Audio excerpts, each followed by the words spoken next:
Yan yung ano, kasi magiging asset. So, yun din yung mga ano natin. Good. So, in the wellness program natin, kailangan isinasa Merienda number 2, habang nakikinig kay ma'am. sickness benefit. So, yun yung mga dreaded diseases. Okay. Ngayon, tinitingnan na naman natin ngayon, pag nag-apply kayo, i-check din namin at the time na na hospital o yung medical records, i-check namin, no? Dapat active OWA member ka at that time. So may binabalik kami, hindi namin na-check. Tapos nang naging, oh, hindi ko yung kaya please, check it always. So number one policy palagi is active or inactive. Kahit saan naman yan. Now, yeah, that's what we know na is a membership institution. Pag hindi alam, kinakain talaga yun. Lagay ko kayo sa noodles mo.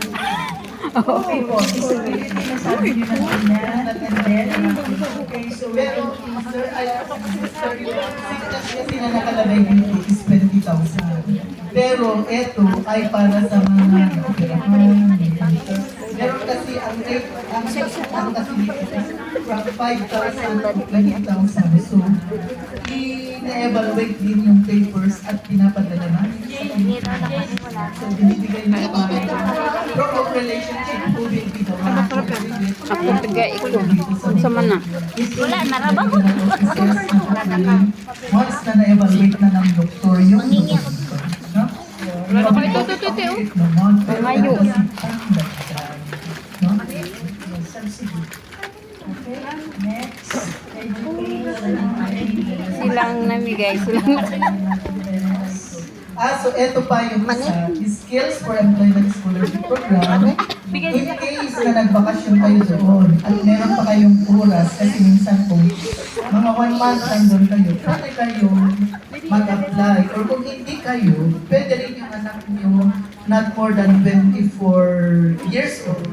Or pwede rin yung asawa nyo, pwede siguro kung driving, kung culinary arts. Asawa ka na ng bata, tapos 14,500 pag-aralin mo dyan, eskola. babayaran ng tuwa at you have to go for a training center sa TESDA. it should be in any school accredited. Oo. Completion of technical course in any accredited by TESDA. Pero the TESDA also has to offer free trainings kasi dito. But for you, kung gusto nyo yung advance, meron din kasi yung mga trainings Wala and course doon. So, yung information technology program, so dito, meron din tayo mga programs, training programs, which is at our OWA website. So, bisitahin nyo yung Hong Kong OWA website kasi from time to time, there are trainings